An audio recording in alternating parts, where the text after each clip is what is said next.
कहाँ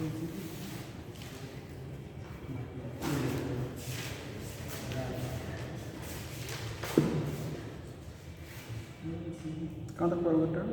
सेट जब हो गया था सेट जब हाफ में सेट जब और हाफ में दोनों हो गए थे। नोट करके 2 पार्ट में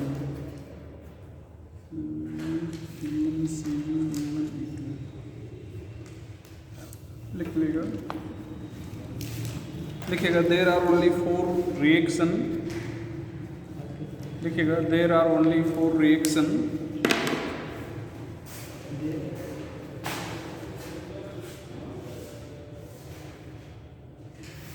only 4 reaction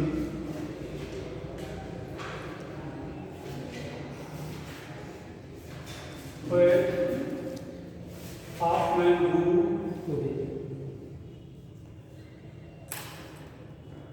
is obeyed. Half man rule is obeyed. पहला, if leaving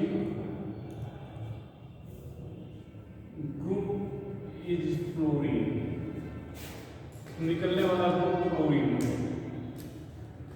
ध्यान रखना। तो यहाँ पर आप Cl लिखेंगे, आज यहाँ पर क्या लिखेगा? तो यहाँ पर आप कोई भी रिएजेंट लो, KOH अल्कोहल, यहाँ पर अल्फा बीटा 1 निकलेगा तो दोनों जगह से, लेकिन ज्यादा कहाँ से निकलेगा? जहां पर हाइड्रोजन ज्यादा होगा, ये मेजर है। तो क्या माइनर में लिखना पड़ेगा? मत देखो, ध्यान देखो, ये चीज यहां से भी निकलेगा, लेकिन तब जो प्रोडक्ट बनेगा वो क्या होगा? कम होगा। ठीक है। दूसरा, if reagent is bulkier, भारी भरकम triple CH like AC CH3 whole thrice CO minus K plus R3। यहाँ पर कल आपने देखा ही था,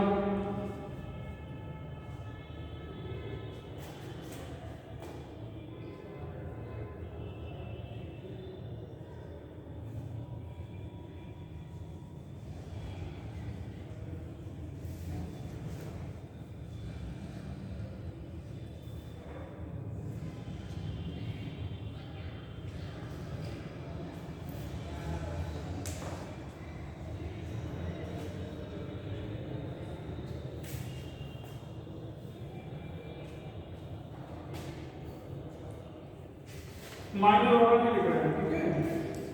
ऊपर ही रिएक्शन कर रहे हैं।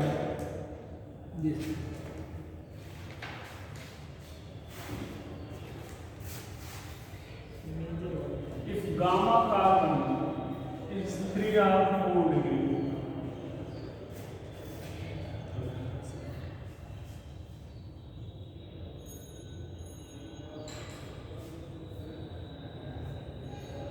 वही है कि देखो यहाँ पर रिएजेंट पहुंचना चाहेगा तो यहाँ पहुंच पाएगा आसानी से, यहाँ पहुंच पाएगा।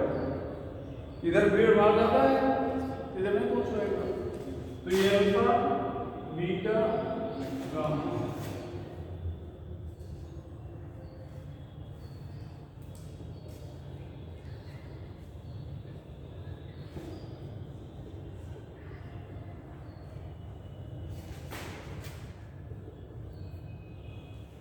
ठीक है?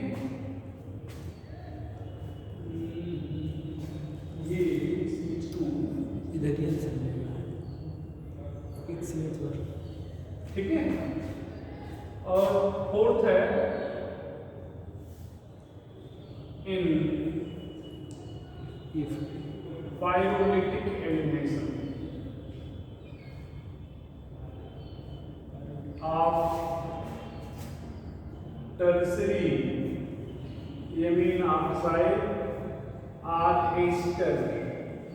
तो एस्टर तो ऑप्शन नहीं पूछा था, ठीक है?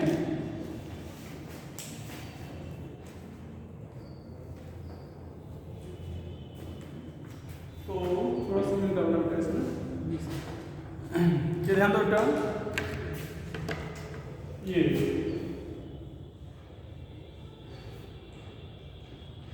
देखो, ये नाइट्रोजन पहले समझ लो, ये CH3 देख लो, नाइट्रोजन से 3 एल्केन ग्रुप जुड़ रहा है। देखो ये 1, ये 2 और ये तीसरा जुड़ा है, और यहाँ पर O-, जिसको टर्सरी एमीन ऑक्साइड कहेंगे। अब ध्यान देना बेटा, ये अल्फा, बीटा 1, बीटा 2, तो पायरोलेक्ट्रिक का मतलब क्या करेंगे, हीट। कहां से निकालें हाइड्रोजन को, बीटा 2 से, जहां पर हाइड्रोजन ज्यादा है, पायरोलेक्ट्रिक एलिमिनेशन। और यहां से जो H निकलेगा भैया, ध्यान दो भैया, यहां से जो H निकलेगा इससे जुड़ जाएगा, तो क्या हो जाएगा, हालांकि उससे कोई मतलब नहीं है।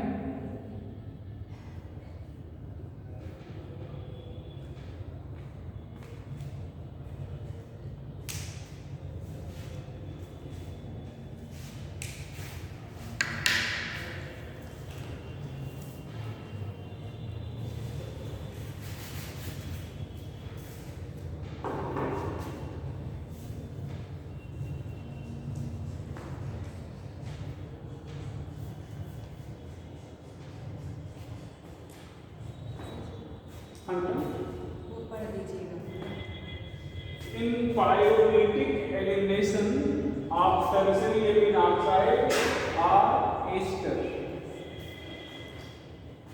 Tertiary amine oxide are ester.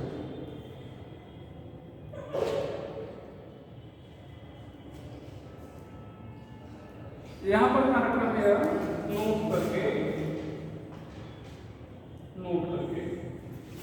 यहाँ पर 2-3 कंडीशन है। देखो क्या, पहले समझ लो, 1 एल्किल ग्रुप, 2 एल्किल ग्रुप और ये 3 एल्किल ग्रुप है। 3 एल्किल ग्रुप में एक में डिफरेंट बीटा कार्बन है, बाकी दोनों में है नहीं। देखो इसमें अगर इसको फंक्शन ग्रुप माने तो ये अल्फा कार्बन यहाँ पर बीटा है, नहीं। फंक्शन ग्रुप माने ये अल्फा कार्बन बीटा है, नहीं। ये फंक्शन ग्रुप माने तो ये अल्फा कार्बन बीटा है, तो एक में ही डिफरेंट बीटा कार्बन है।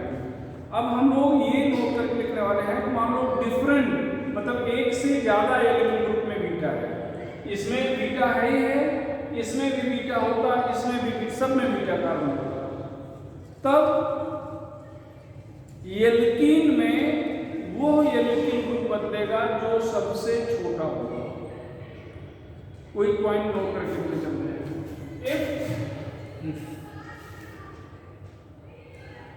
more than one alkyl group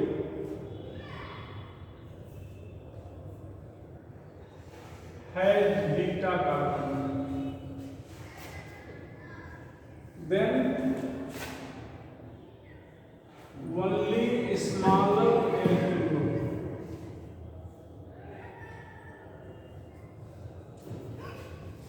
convert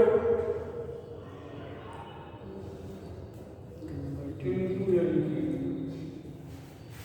A smaller alkyl group convert into alkene.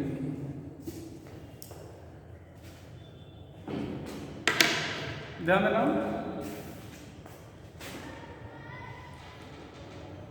भैया,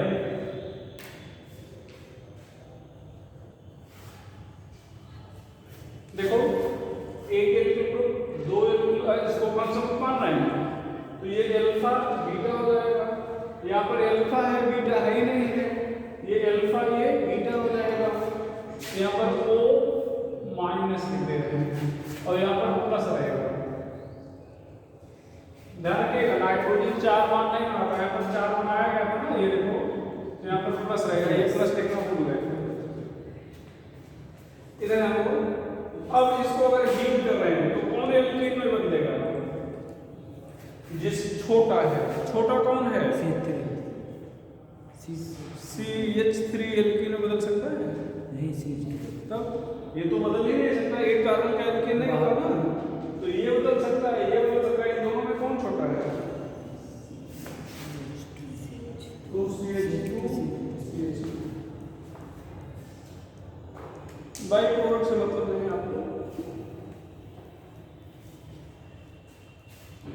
यहाँ पर एक और चीज, एक बार ये क्वेश्चन एआईट्रिपली में पूछा गया है।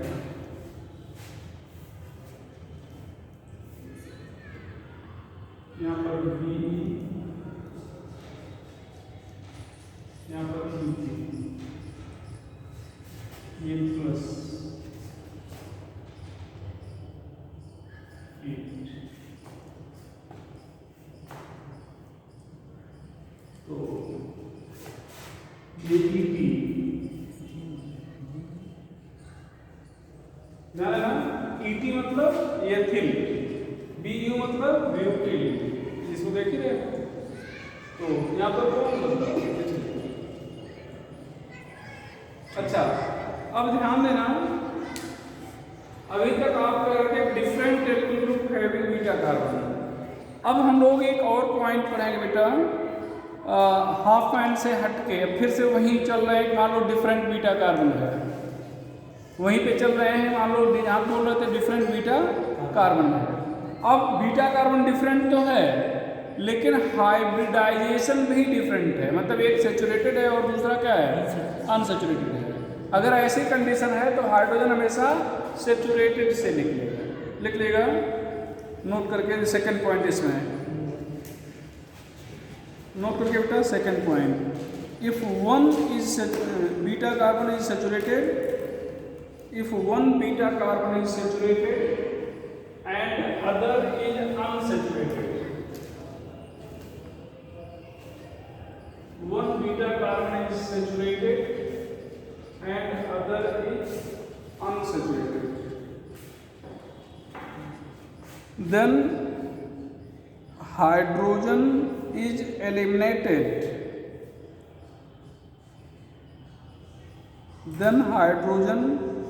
is eliminated always from saturated hydrocarbon, saturated carbon.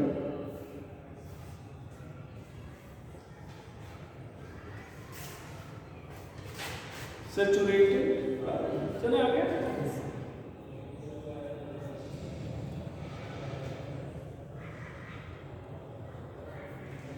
ठीक है,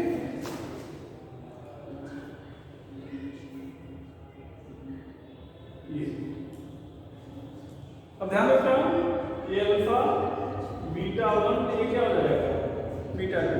तो ये कहां से निकलेगा, सेचुरेटेड से।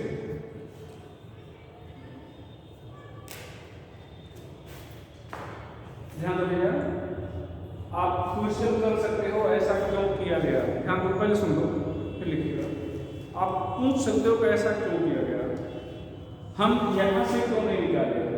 तो यहाँ से निकालते तो ये डबल बॉन्ड यहाँ आ जाता, इधर भी डबल बॉन्ड, इधर भी डबल बॉन्ड, एक ही कार्बन के दोनों तरफ डबल बॉन्ड आ जाता, तो इसको क्यूमुलिन या एलीन कहते हैं। और ये अल्टरनेट पोजीशन पे है, तो ये कॉन्जुगेटेड है, और कॉन्जुगेटेड डाई की स्टेबिलिटी क्या होती है, ज़्यादा होती है, तो इसलिए। और जो सिस्टम ज़्यादा स्टेबल होता है उतने आसानी से बनता है। तो लिख लीजिएगा, एक लाइन और note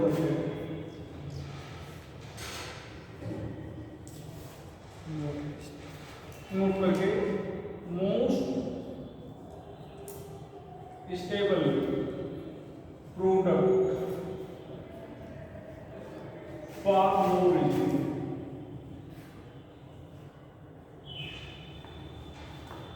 most stable product for more reason. आपको थर्मोडायनामिक्स वाले समय लिखाए रहते हैं कि जो जितना ज़्यादा स्टेबल होगा उसका हीट ऑफ फॉर्मेशन उतना क्या होगा, कम होगा। यहाँ पर हम लोग इसी लाइन पर एक क्वेश्चन पूछा गया था। क्वेश्चन है, right rate of dehydration of following, right rate of dehydration of following.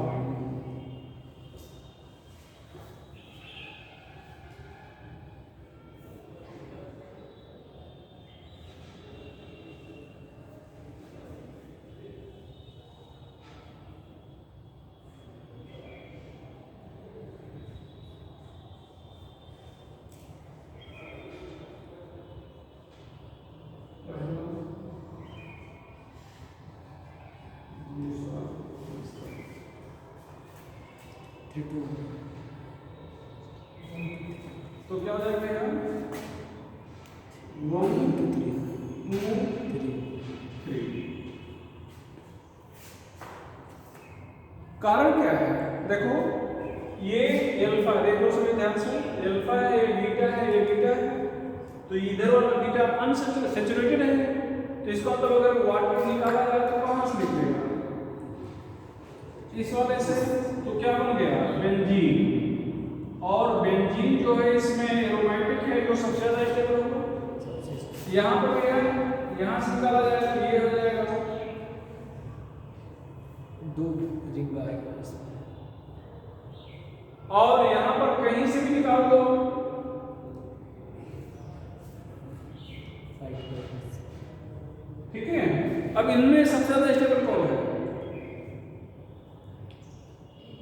फिर रेजोनेंस यहाँ पर भी है, यहाँ पर है ही नहीं, तो इसका मतलब सबसे स्टेबल, सबसे आसानी से बनेगा कैसे? जब वाटर निकले, इसका मतलब यहाँ पर वाटर सबसे आसानी से निकलेगा, तो ये तो राइट रेट ऑफ डिहाइड्रेशन सबसे ज्यादा। आपको रिएक्शन मैकेनिज्म पढ़ा रहे थे, कंप्लीटली हमने अपनी तरफ से पढ़ा दिया है, मतलब जनरल ऑर्गेनिक केमिस्ट्री पढ़ा रहे थे, आपको पढ़ा दिया गया। ठीक है, इसका मतलब क्या?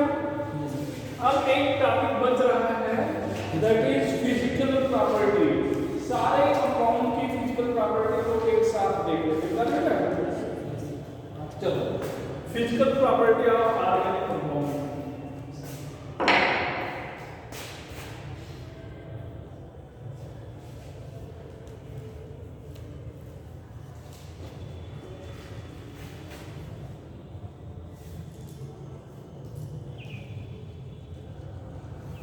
Physical property of organic compound. Physical property of organic compound.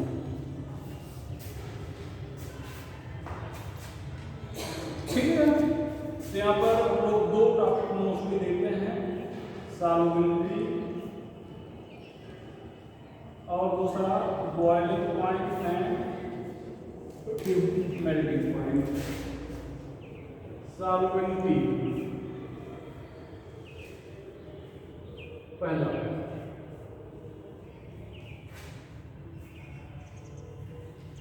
Organic compound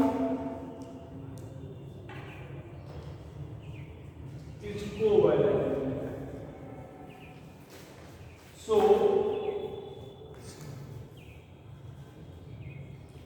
dissolved in non-polar solvent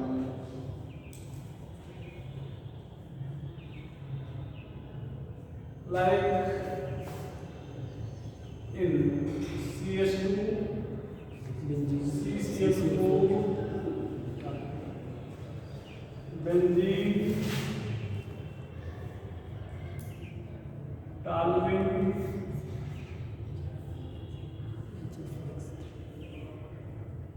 N-hexane and N-hexane. N-hexane and N-hexane, but does not dissolve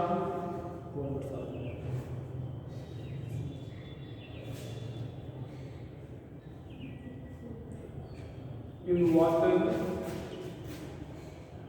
in polar solvent,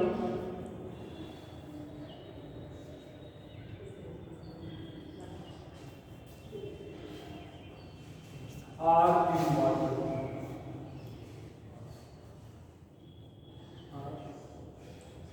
Except those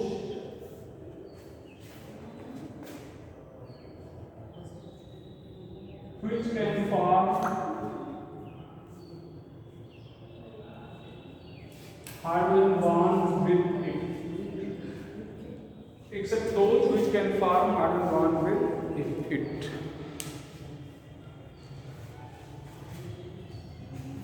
हम ऐसे लिख रहे हैं, आप भी ऐसे लिख रहे हो, क्यों?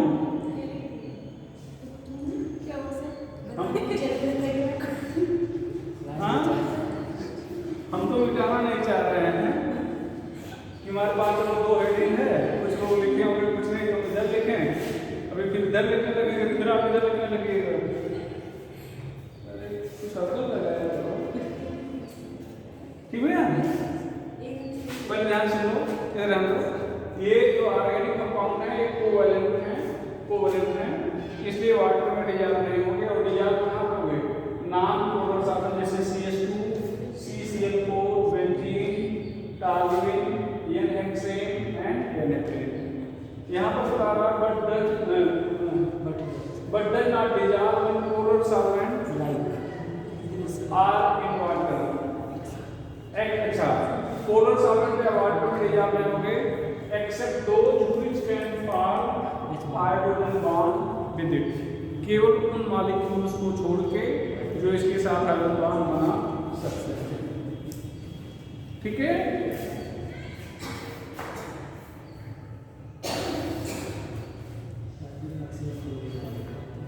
ये ध्यान दो, जैसे ये आपका एल्कोहल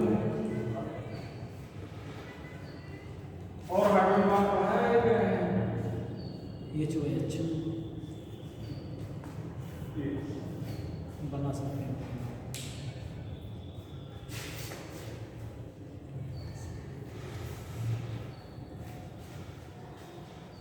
यहाँ भी जाओ हो गया।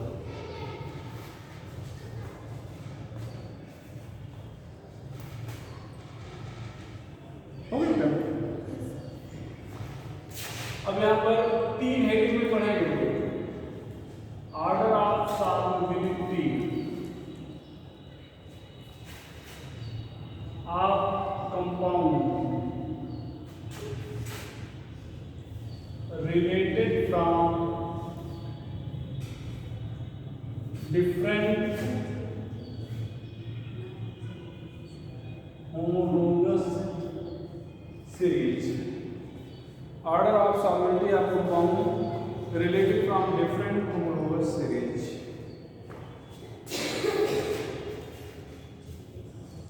Order of solubility of compound related from different homologous series।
Lower number dissolve in water due to hydrogen bonding।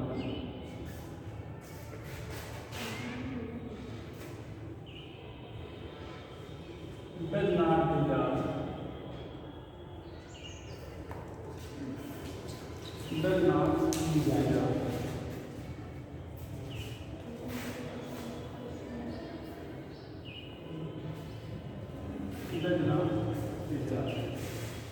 अच्छा, आपसे ध्यान दो। अगर आपसे देखो, आपके एनसीईआरटी बना हुआ है कि क्वेश्चन है दो alkyl halide is polar yet it is immiscible with water. Why?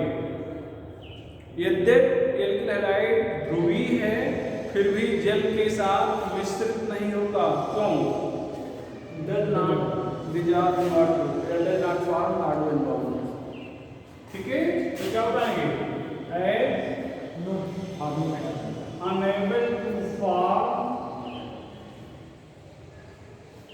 Hydrogen bond. यहाँ पर क्वेश्चन एक्स की जो भी एफ आ जाती है बना सकते हैं। Right, order of solubility of following. Right, order of solubility of देखो बेटा,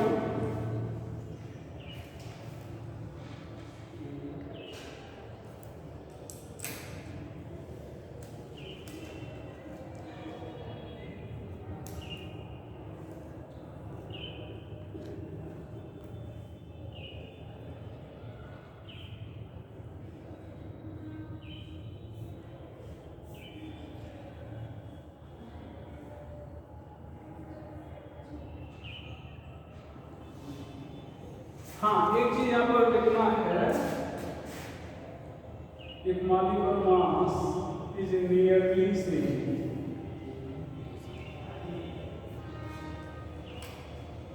ऐसा नहीं कि आप चाहे जो एसिड ले लो चाहे जो एल्कोहल ले लो, ऐसा नहीं होगा। ये molecular mass is nearly same, molecular mass लगभग क्या होना चाहिए, ठीक है। तो क्या हो जाएगा आप समझाओ, आर्डर करना है ABC अरे क्रम से लिखा गया है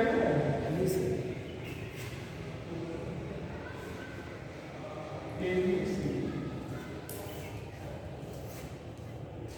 क्रम से लिखा गया। चलो कोई बात नहीं, और एग्जाम कर दूसरा पॉइंट देखिएगा। अब ध्यान दीजिएगा, सभी एक ही सीरीज के, ध्यान दो यहाँ एल्कोहल एसिड है, एल्कोहल है, कीटोन है, एल्डिहाइड है, अलग अलग सीरीज के हैं। अब मान लिया जाए सभी एक ही सीरीज के, सभी एक ही सीरीज के हैं, तो molecular weight direct second point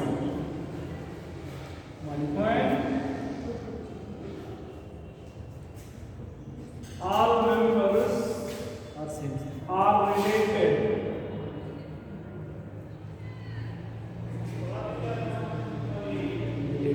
from same homologous series।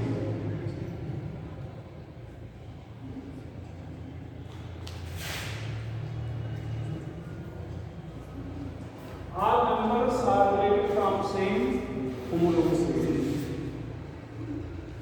तो ध्यान देना क्या, इधर अब समझिए थोड़ा सा, ये आप खुद बताओगे हमें, ये R है, ये OH है, ये R और ये OH, ये हाइड्रोफिलिक है, वाटर रिमूवल, और ये है हाइड्रोफोबिक, ये वाटर लविंग है, वाटर हीटिंग, और ये है water heating. Water loving, water heating.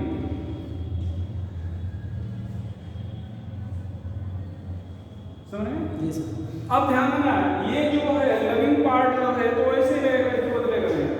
ये हीटिंग पार्ट मतलब कार्बन वाला पार्ट, तो जैसे जैसे कार्बन की संख्या बढ़ेगी वैसे ये हीटिंग नेचर क्या होगा, बढ़ेगा, तो सॉल्युबिलिटी क्या होगी, घटेगी। तो लिख लेंगे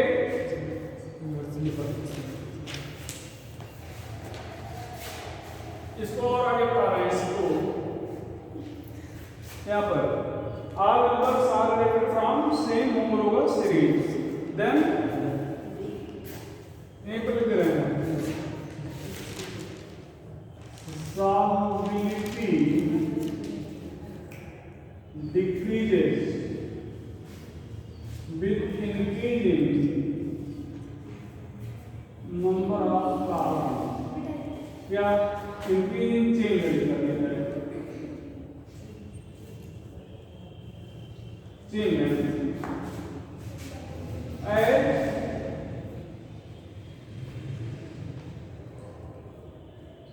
hydrophobic part increases, hydrophobic part increases। यहाँ पर ध्यान देना बेटा,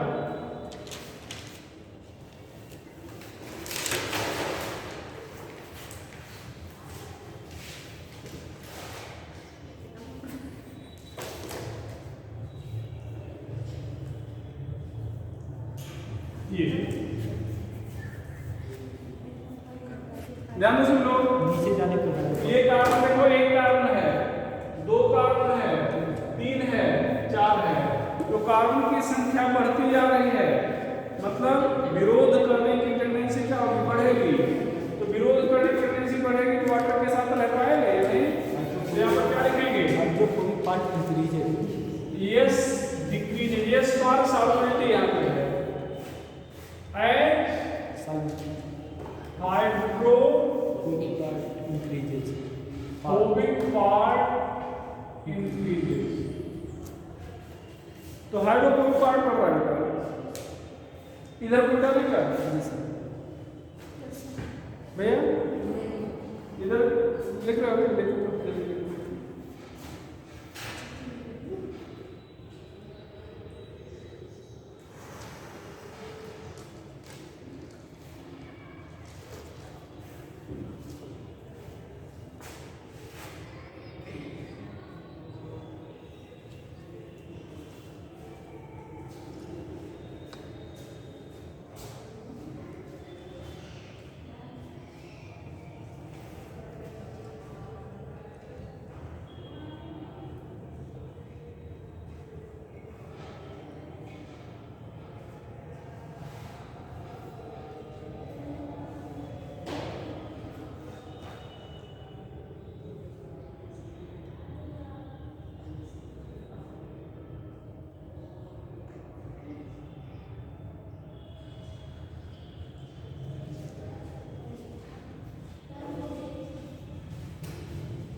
तीसरा पॉइंट यहाँ पर जाएगा. थर्ड पॉइंट देखना बेटा. थर्ड पॉइंट देखिएगा. ये तीसरा पॉइंट है. Different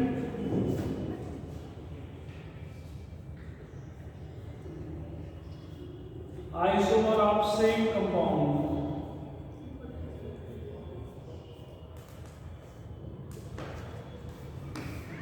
is taken. Different isomer of same compound is taken. Then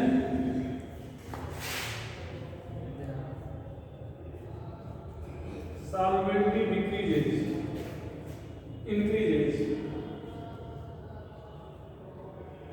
With increase in number of side chain as surface area salt में ऐसे लिखेंगे Increase. of hydrophobic part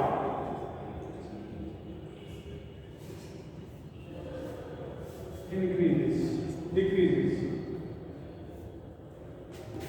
ध्यान रखो.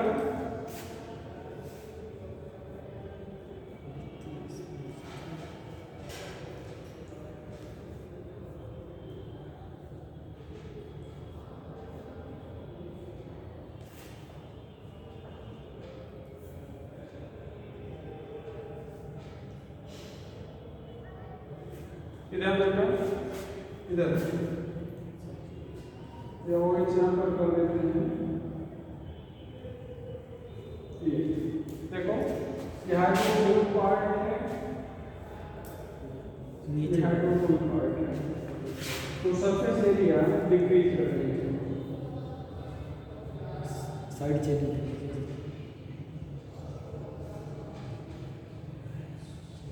Part decreases. So solubility increases.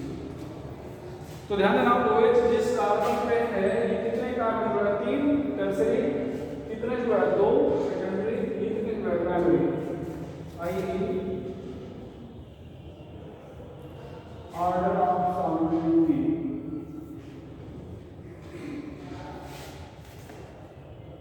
of different tempos. 3 to 1. Degrees. 3 degrees, 2 degrees, 1 degree.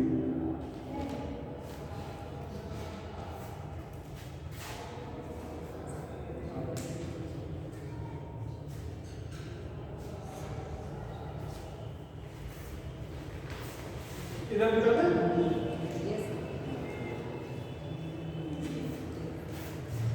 यहाँ पर ये सही होगा 3 डिग्री 2 डिग्री 1 डिग्री किसके लिए एल्कोहल के लिए, ये एसिड के लिए भी सही होगा।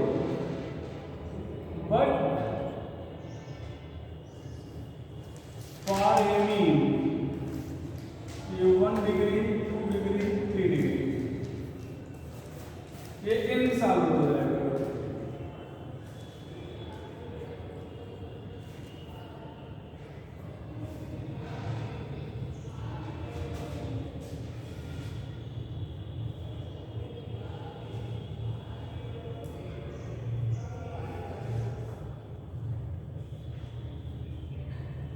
As an able to solve everyone.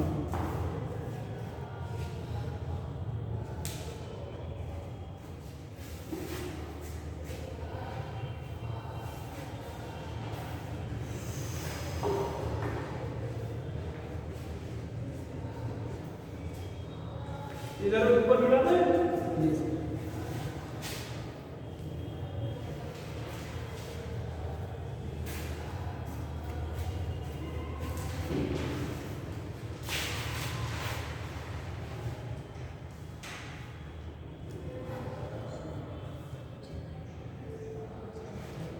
Reflect order of solving. Represent order of solving.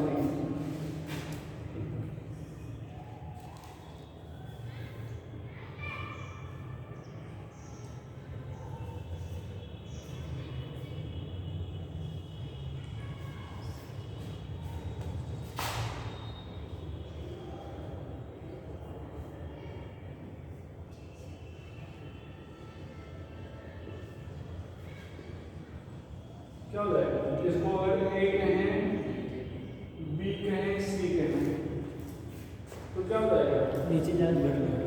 A B C नीचे इधर तो क्या ये प्राइमरी है, सेकेंडरी है, ये क्या है? टर्सरी।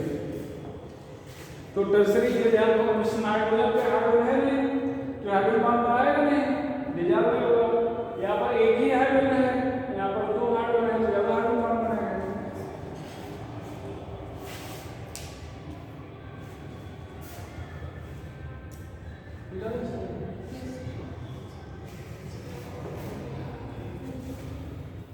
क्वेश्चन अपना वही है, ये क्वेश्चन ये पहला हो गया, ये दूसरा उसी का है।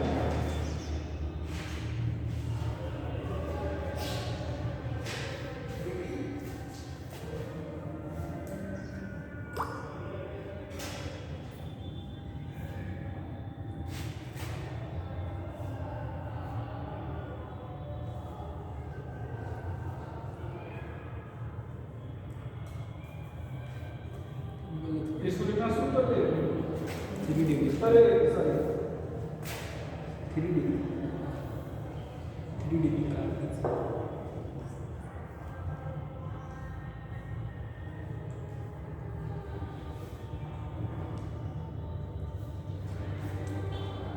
क्या हो जाएगा? Surface area decreases, solid decreases. यहाँ पर अगर ऑर्डर पूछा जाए आपसे 3 to 1 CB है। यहाँ पर क्या हो जाएगा? CBA क्या हो जाएगा? CBA। ध्यान दो, अब की बार यहाँ पर भी NH2 है, यहाँ पर भी NH2 है, यहाँ पर भी। तो ये ध्यान दो, ये प्राइमरी सेकेंडरी टर्सरी था, लेकिन ये टर्सरी नहीं है, प्राइमरी है। क्यों? क्योंकि यहाँ NH2 है, जहाँ पर NH2 होगा वो प्राइमरी होगा। तो अब की बार यहाँ पर हम लोग क्या देखेंगे? Surface area. देखो इस चेन की सरफेस एरिया, इस चेन की और इस चेन की। तब की बार हम लोग देखेंगे surface area.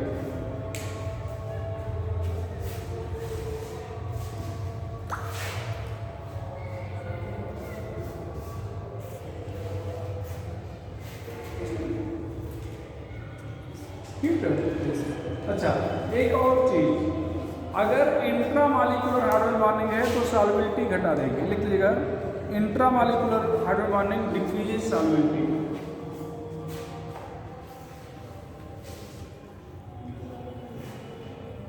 Intramolecular hydrogen bonding decreases solvent.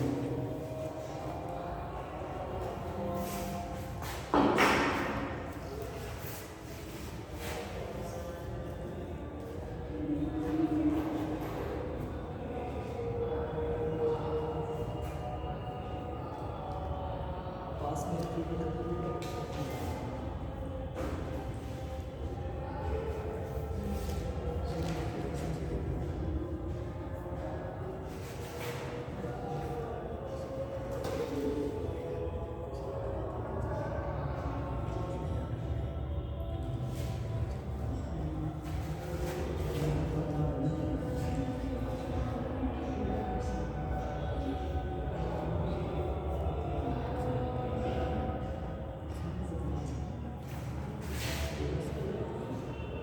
इधर आना बेटा, इधर आ तो ये दूरी बढ़ रही है तो इंट्रा मॉलिक्यूलर हाइड्रोजन की संभावना घटेगी। तो stability increase, chance of intra molecular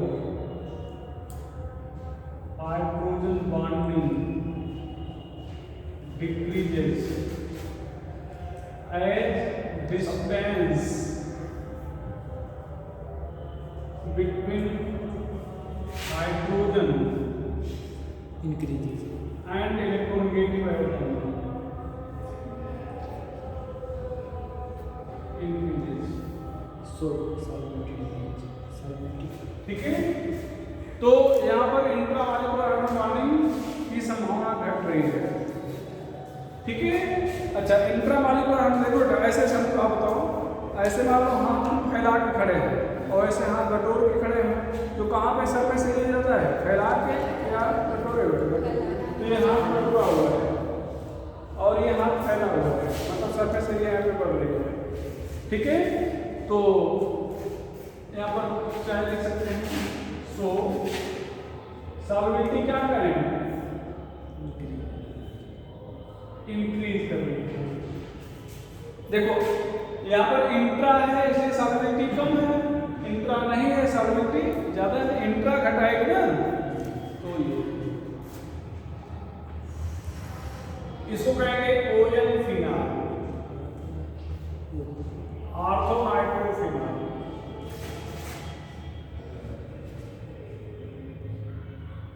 एमियन phenol, इसको कहेंगे P N phenol.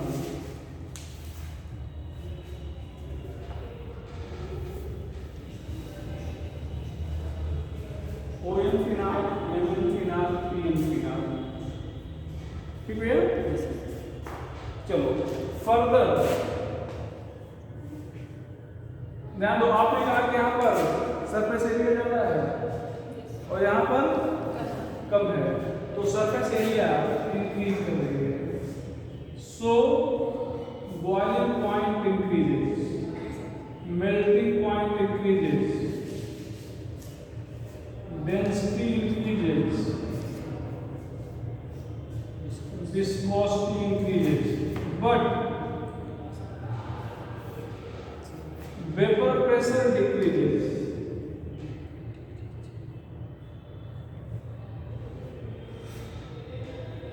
Volatile nature decreases, solvency decreases, solvency increases। तो पहले लिख चुके हैं, ठीक है।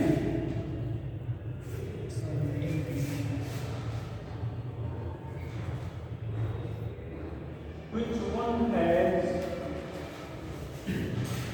most volatile nature?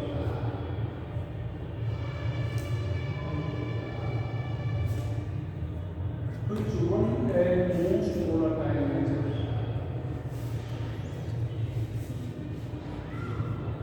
बताओ,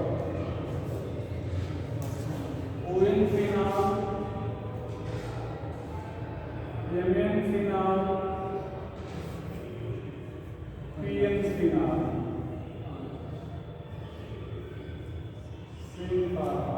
ए, तो क्या हो जाएगा, ए, ओएन फिनाल।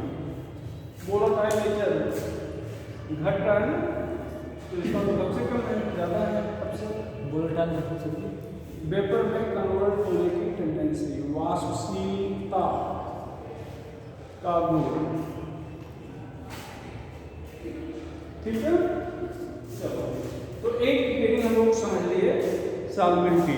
अगली हेडिंग है boiling point and melting point. इसको मिला बेटा, मिला ना? चलो boiling point and melting point, इसको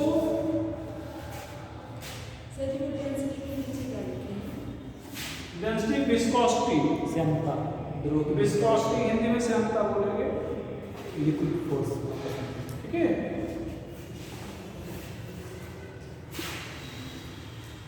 हाँ, यहाँ पर अगला है बॉइलिंग पॉइंट। ये फार कोवैलेंट कंपाउंड के लिए लिख रहे हैं बॉइलिंग पॉइंट। ये हाइड्रोजन बॉन्डिंग पोलरिटी,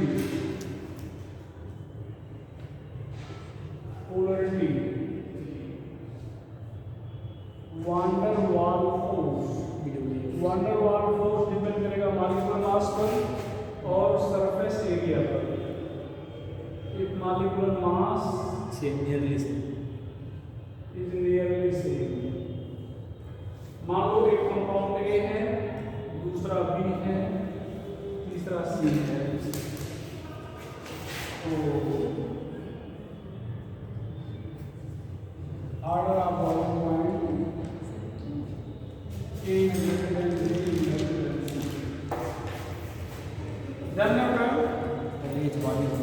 यहाँ पर molecular mass is nearly same. हाँ, एक शर्त है, ध्यान रखिएगा।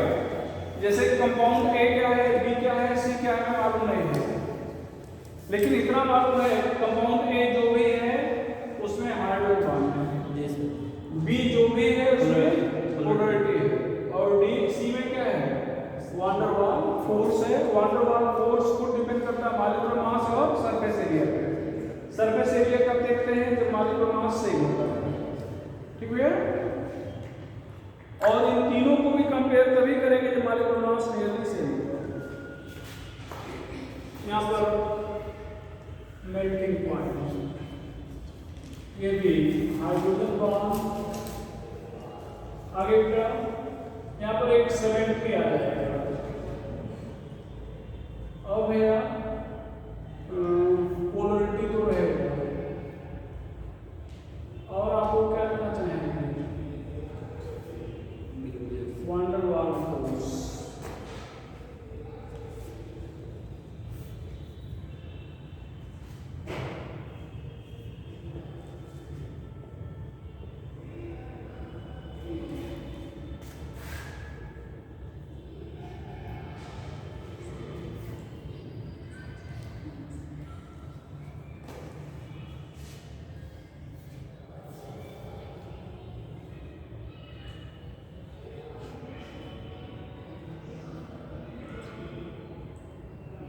Molecular mass is nearly same. ध्यान रखना बेटा, यहाँ पर ध्यान दो, कम इधर देखो, कंपाउंड ए में क्या है, हाइड्रोजन बॉन्ड, बी में 70, सी में पोलरिटी और डी में वांडर वाल फोर्स। अगर पूछा जाए ऐसा क्यों है, तो आप कहेंगे इन चारों में सबसे ज्यादा स्ट्रॉन्ग बॉन्ड जो होगा वो क्या होगा, हाइड्रोजन बॉन्ड होगा। क्या होगा, हाइड्रोजन बॉन्ड। अब इसको भी 3 हेडिंग के अंतर्गत पढ़ेंगे। इसको कहते हैं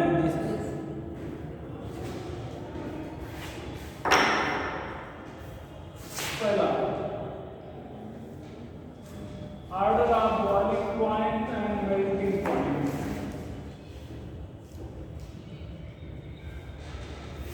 आप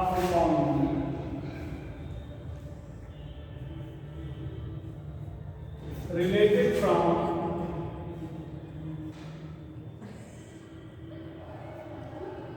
different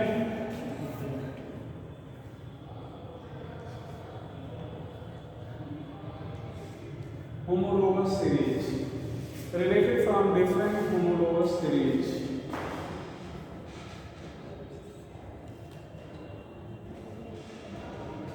Listed from different homologous series. तो वही हो जाएगा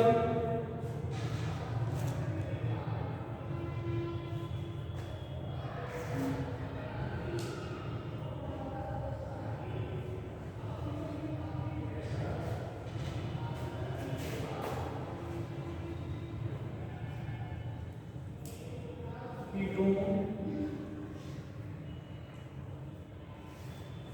aldehyde, ether, alkyl halide, alkyne,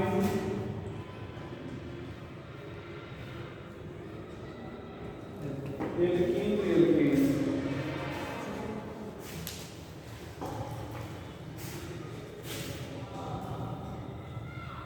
इसको क्या yes sir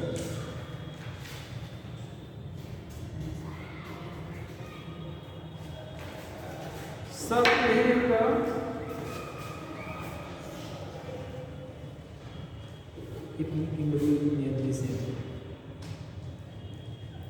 if molecular mass is nearly same.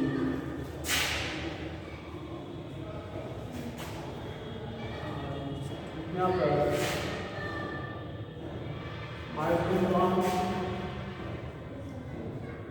Polarity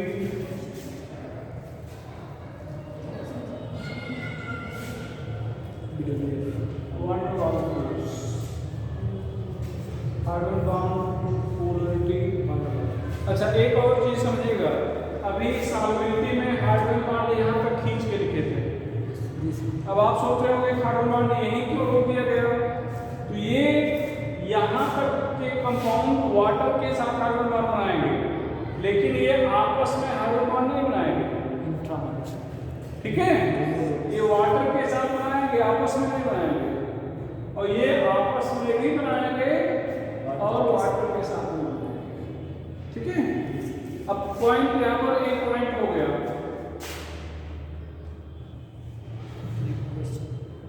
represent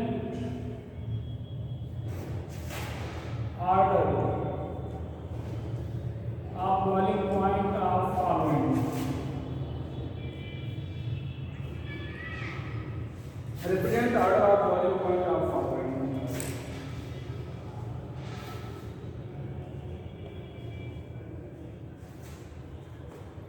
Represent order of boiling point of following.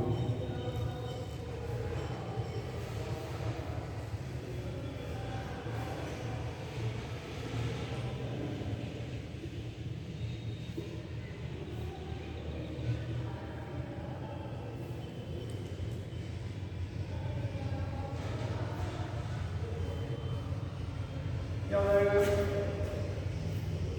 सी का सबसे A C B।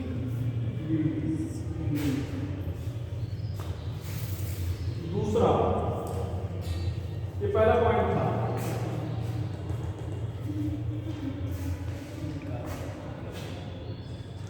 ये दूसरा, when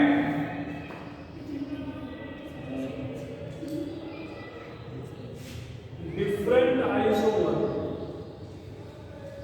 of same compound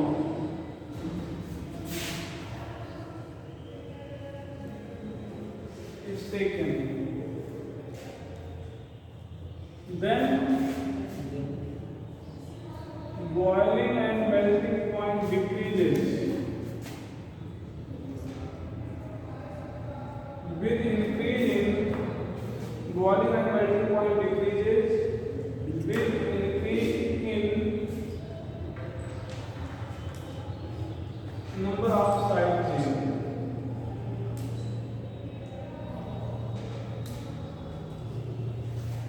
As surface area decreases.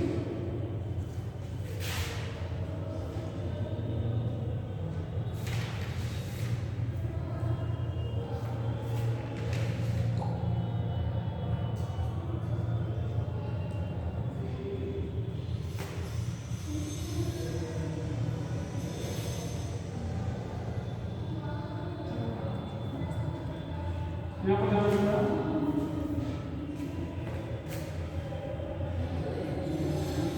Surface area decrease तो volume quantity melting quantity.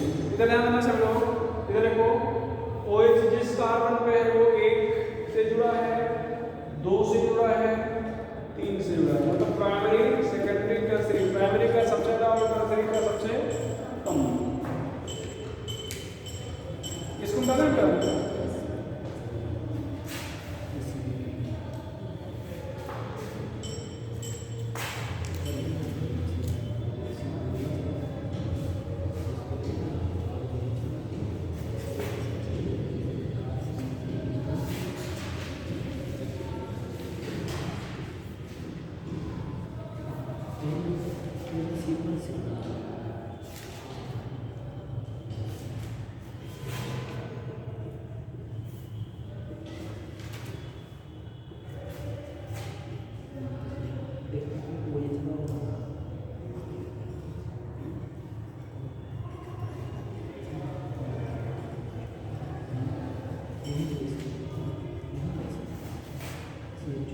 यहाँ पर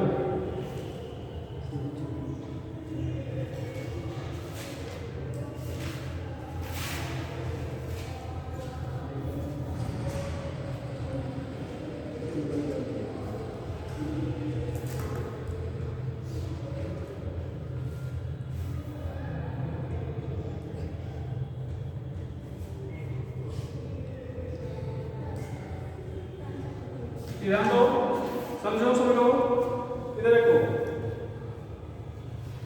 ध्यान सुनो, यहाँ पर जो लिखे हैं ऑर्डर ऑफ बॉइलिंग पॉइंट लिखे हैं, ये किसका प्राइमरी सेकेंडरी टर्सरी किसके लिए? एल्कोहल है तो प्राइमरी का सबसे ज्यादा, एसिड है तब भी, एमीन सॉल्युबिलिटी देखो, सॉल्युबिलिटी में भी इसका ऑर्डर है इधर, लेकिन यहाँ पर सॉल्युबिलिटी में ऑर्डर उल्टा था, एल्किल हैलाइड में प्राइमरी ज्यादा होगा सेकेंडरी और सेकेंडरी ज्यादा होगा टर्सरी से। लेकिन ध्यान रखिए यहाँ पर दो कंडीशन है एल्किल हैलाइड में, एक तो एक से बदल सकता है, दूसरा आर बदल सकता है। तो ये कब मान रहे हो? जब एक सेम है। मान लो यहाँ पर ध्यान दो, जैसे प्राइमरी यहाँ पर ध्यान दो, ऐसे समझो, यहाँ पर Cl लिख रहे हैं तो यहाँ पर भी Cl लिखें, यहाँ पर भी क्या लिखें? Cl। ऐसा नहीं कि यहाँ पर Cl लिखते हैं, यहाँ पर Br लिखते हैं, यहाँ पर OH लिखते हैं, ऐसा नहीं, ठीक है।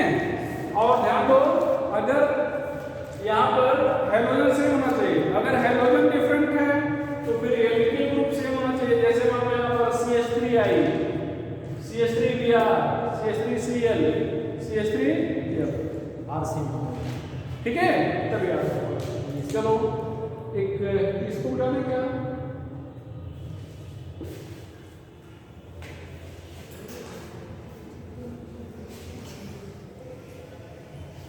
यहाँ पर क्वेश्चन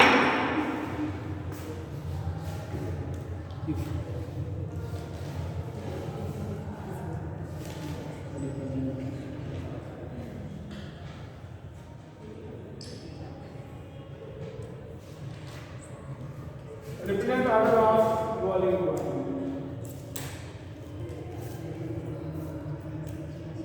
of following.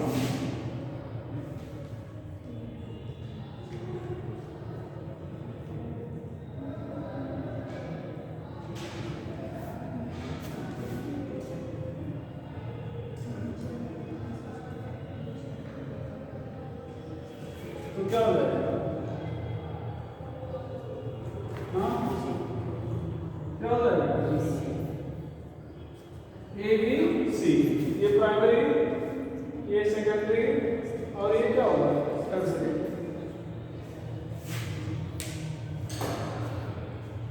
इसको डालें भैया,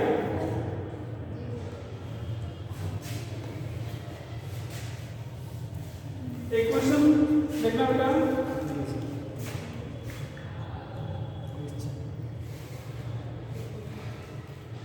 एमन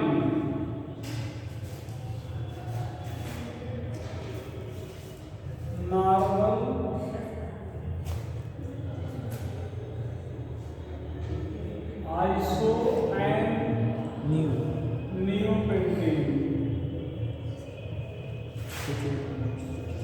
boiling point of neopentane is minimum due to having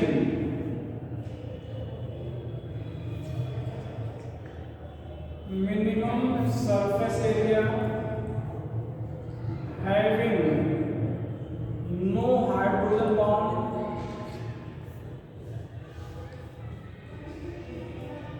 having no polarity,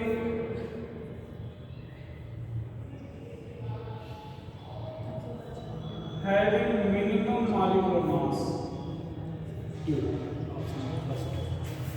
तो क्या ऑप्शन लगाएंगे? क्या लगाएंगे? ए। हाइड्रोजन बॉन्ड तीनों में नहीं है, तो ऐसा नहीं है कि हाइड्रोजन बॉन्ड नियोपेंटेन नहीं है बाकी आइसो और नॉर्मल में है, ऐसा नहीं है, किसी में नहीं है। पोलैरिटी किसी में भी नहीं है। MWC में हाँ, मॉलिक्यूलर मास तीनों का सेम है, क्योंकि आइसोमर है, तो केवल एक ही पॉइंट है जो बता रहा है क्या हो जाएगा कि सरफेस एरिया नियोपेंटेन की सबसे कम है। ठीक है, तो चलो कल थोड़ा सा 5 मिनट अभी 10 मिनट लगेगा, तो इसको 10 मिनट पढ़ाने के बाद फिर हम लोग सीधे आ जाएंगे एल्केन हाइड्रोकार्बन पे। ठीक है, तो आगे फिर करेंगे।